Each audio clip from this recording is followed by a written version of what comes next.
মা, তুমি এতদিন পর আসলে কেন? তুমি আসতেই চাও না। শোন, চিন্তার কোনো কারণই নাই। এবার কিন্তু আমি তোর কাছে 8 থেকে 10 দিন থাকবো। সত্যি? হ। 8 থেকে 10 দিন কেন?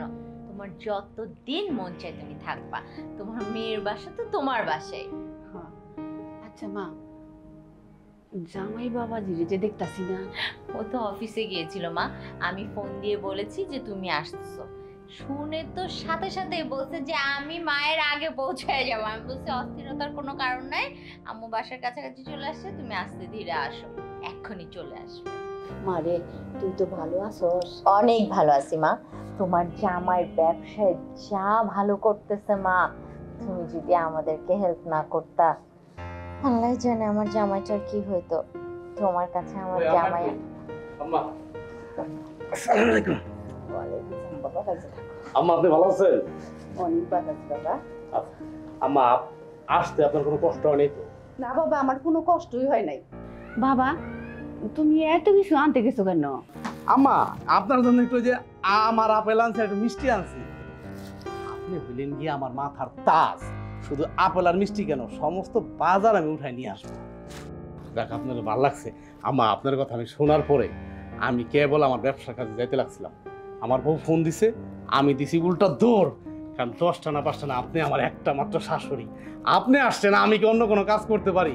আর শোনো না, ওই যে আম্মা যেসব খেতে পছন্দ করে, বাসায় তো বাজার আছেই, তারপর আরেকটু বাজারে যে আরো কিছু বাজার করে নিয়ে এসো। আম্মা তো 8-10 দিন থাকবে, বুঝো না? 8-10 দিন থাকবে মানে? আম্মা এই বাড়িতে মাসের পরে মাস, বছর পর বছর থাকবে। এই বাড়ি ঘরই তো আপনার। আপনাকে আমি আমার মাথার তাজ বানায় রাখবো আম্মা। আপনি আসছেন, আমি যে কি খুশি হয়েছি আপনি কল্পনা করতে পারবেন না আম্মা। আমি অনেক খুশি হয়েছি, অনেক খুশি হয়েছি আমি। দেখছো মা, তোমার জামাই সারাক্ষণ তোমার গল্প করে। লক্ষ্মী ছেলে। কি আসলো এখন আবার?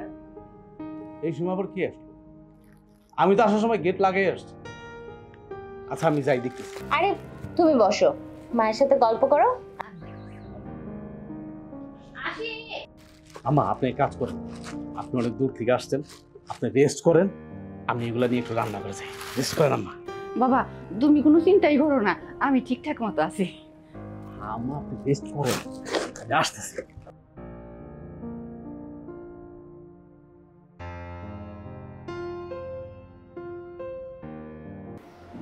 আপনারা আপনারা হঠাৎ করে কেন আসলেন? মা, আমার বিয়ান বলে আইছে তোমার মায়, হ্যাঁ, তাই দেখতে এলাম, রাজি কইল। দেখার কি আছে? হ্যাঁ, আমার মায়ের কি রূপ জ্বালাইছে যে আপনি আমার মাকে দেখতে চলে আসছেন?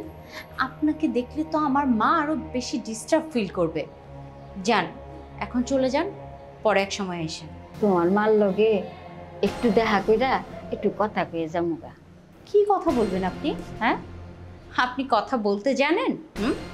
আপনি কি বলতে কি বলে ফেলবেন, তখন আবার আমার মা মাইন্ড করে বসবে। এইটা কি গো মা, উনি তো আমার আত্মীয়। মা, আমি আপনার ভালোর জন্যই বলছি। আপনি যদি এখন বাসায় ঢোকেন না, আপনার ছেলেরা আবার আপনাকে দেখলে আপনারা যে ওকে কোনো সাহায্য করেননি, টাকা পয়সা দেননি, সেসব কথা মনে পড়ে যাবে। তখন আপনার ছেলে আপনার সাথে খারাপ ব্যবহার করবে, আব্বার সাথে খারাপ ব্যবহার করবে। সেটা কি আপনাদের দুজনের ভালো লাগবে? যে আপনাদের ছেলে আপনাদেরকে অপমান করছে আমার মায়ের সামনে? নিশ্চয়ই ভালো লাগবে না। আর শুনুন, আপনার নিজের ছেলেই যদি আপনাদের দুজনকে অপমান করে কথা বলে, তখন আমার মাও কিন্তু আপনাকে খোঁচা মেরে কথা বলবে, ছেড়ে কথা বলবে না। এখন আপনিই বলেন, আপনার কি সেগুলো ভালো লাগবে? সহ্য করতে পারবেন? যদি পারেন আসুন ভেতরে, আমার কোনো সমস্যা নেই। মা, আমরা গরিব মানুষ, আমরা কি দেবো? আমরা দোয়া দিছি, সেই দোয়াই ওর কাজে লাগবে। দোয়া দিয়েছেন? দোয়ায় কি মানুষের পেট ভরে? আচ্ছা, আপনি অনেকক্ষণ দোয়া করে দেন তো, আমি দুপুরে না খেয়ে থাকি, দেখি আমার পেট ভরে নাকি। ভরে না মা, দোয়ায় পেট ভরে না। পেট ভরাতে হলে টাকা দিয়ে খাবার কিনে খেতে হয়। এসব উটকো আজাইরা কথা বলবেন না এখানে দাঁড়িয়ে দাঁড়িয়ে। সসম্মানে এখান থেকে চলে যান। এখন আপনি যদি নিজে থেকে অপমানিত হতে চান, আসুন ভিতরে, আমার কোনো সমস্যা নেই। মা, আমার শ্বশুর শাশুড়ি এসছে। আপনাকে বোধহয় আর বাঁচাতে পারলাম না। আসুন।